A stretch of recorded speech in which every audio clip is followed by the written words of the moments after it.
حضرت زید بن حارثہ رضی اللہ تعالیٰ عنہ زمانہ جاہلیت میں اپنی والدہ کے ساتھ ننیال جا رہے تھے۔ بنو قیس نے قبیلے کو لوٹا، جس میں زید رضی اللہ تعالیٰ عنہ بھی تھے۔ ان کو مکے کے بازار میں لا کر بیچا۔ حکیم بن حزام نے اپنی پھپھی حضرت خدیجہ رضی اللہ تعالیٰ عنہ کے لیے ان کو خرید لیا۔ جب حضور پاک صلی اللہ علیہ وسلم کا نکاح حضرت خدیجہ رضی اللہ تعالیٰ عنہ سے ہوا تو حضرت خدیجہ رضی اللہ تعالیٰ عنہ نے زید رضی اللہ تعالیٰ عنہ کو حضور اقدس صلی اللہ علیہ وسلم کی خدمت میں ہدیہ کے طور پر پیش کر دیا۔ حضرت زید رضی اللہ تعالیٰ عنہ کے والد کو ان کے فراق کا بہت صدمہ ہوا، اور ہونا ہی چاہیے تھا کہ اولاد کی محبت فطری چیز ہے۔ وہ زید رضی اللہ تعالیٰ عنہ کے فراق میں روتے اور اشعار پڑھتے پھرا کرتے تھے۔ اکثر جو اشعار پڑھتے تھے ان کا مختصر ترجمہ یہ ہے: میں زید کی یاد میں روتا ہوں اور یہ بھی نہیں جانتا کہ وہ زندہ ہے، تاکہ اس کی امید کی جائے، یا موت نے اس کو نپٹا دیا۔ خدا کی قسم مجھے یہ بھی نہیں معلوم کہ تجھے اے زید کسی زمین نے ہلاک کیا یا کسی پہاڑ نے ہلاک کیا۔ کاش مجھے یہ معلوم ہو جاتا کہ تو عمر بھر میں کبھی بھی واپس آئے گا یا نہیں۔ ساری دنیا میں میری انتہائی غرض تیری واپسی ہے۔ جب آفتاب طلوع ہوتا ہے تو مجھے زید یاد آتا ہے، اور جب بارش ہوتی ہے تب بھی اس کی یاد ستاتی ہے، اور جب ہوائیں چلتی ہیں تو وہ بھی اس کی یاد کو بھڑکاتی ہیں۔ ہائے میرا غم کس قدر طویل ہو گیا ہے۔ میں اس کی تلاش اور کوشش میں ساری دنیا میں اونٹ کی تیز رفتاری کو کام میں لاؤں گا، اور دنیا کے چکر لگانے سے نہیں اکتاؤں گا۔ اونٹ چلنے سے اکتا جائیں تو اکتا جائیں، لیکن میں کبھی نہیں اکتاؤں گا۔ اپنی ساری زندگی اسی میں گزار دوں گا۔ ہاں اگر میری موت آ گئی تو خیر، کہ موت ہر چیز کو فنا کر دینے والی ہے۔ میں اپنے بعد اپنے فلاں فلاں رشتہ داروں اور اولاد کو وصیت کر کے جاؤں گا کہ وہ بھی اس طرح زید کو ڈھونڈتے رہیں۔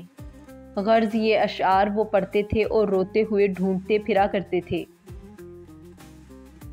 اتفاق سے ان کی قوم کے چند لوگوں کا حج کو جانا ہوا، اور انہوں نے زید رضی اللہ تعالیٰ عنہ کو پہچانا۔ باپ کا حال سنایا، شعر سنائے، ان کی یاد و فراق کی داستان سنائی۔ حضرت زید رضی اللہ تعالیٰ عنہ نے ان کے ہاتھ 3 شعر کہہ کر بھیجے، جن کا مطلب یہ تھا کہ میں یہاں مکے میں ہوں، خیریت سے ہوں، تم غم اور صدمہ نہ کرو، میں بڑے کریم لوگوں کی غلامی میں ہوں۔ ان لوگوں نے جا کر زید رضی اللہ تعالیٰ عنہ کی خیر و خبر ان کے باپ کو سنائی، اور وہ اشعار سنائے جو زید رضی اللہ تعالیٰ عنہ نے کہہ کر بھیجے تھے، اور پتہ بھی بتایا۔ زید رضی اللہ تعالیٰ عنہ کے باپ اور چچا فدیہ کی رقم لے کر ان کو غلامی سے چھڑانے کی نیت سے مکہ مکرمہ پہنچے۔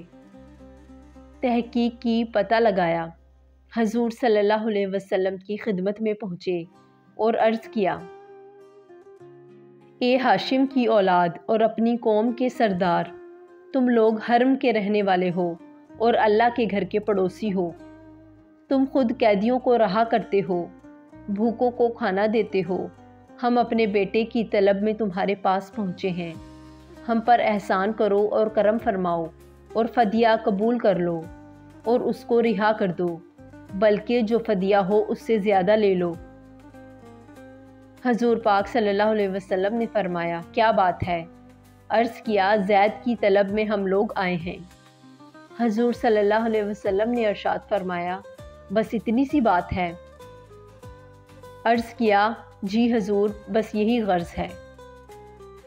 آپ صلی اللہ علیہ وسلم نے ارشاد فرمایا: اس کو بلا لو اور اس سے پوچھ لو، اگر وہ تمہارے ساتھ جانا چاہتا ہے تو بغیر فدیہ ہی کے وہ تمہاری نظر ہے، اور اگر نہ جانا چاہے تو میں ایسے شخص پر جبر نہیں کر سکتا جو خود نہ جانا چاہے۔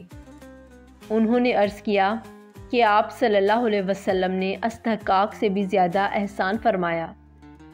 یہ بات خوشی سے منظور ہے۔ حضرت زید رضی اللہ تعالیٰ عنہ کو بلایا گیا۔ آپ صلی اللہ علیہ وسلم نے فرمایا: تم ان کو پہچانتے ہو؟ عرض کیا: جی ہاں، پہچانتا ہوں، یہ میرے باپ ہیں اور یہ میرے چچا۔ حضور صلی اللہ علیہ وسلم نے فرمایا، میرا حال بھی تمہیں معلوم ہے، اب تمہیں اختیار ہے کہ میرے پاس رہنا چاہو تو میرے پاس رہو، اور اگر ان کے ساتھ جانا چاہو تو تمہیں اجازت ہے۔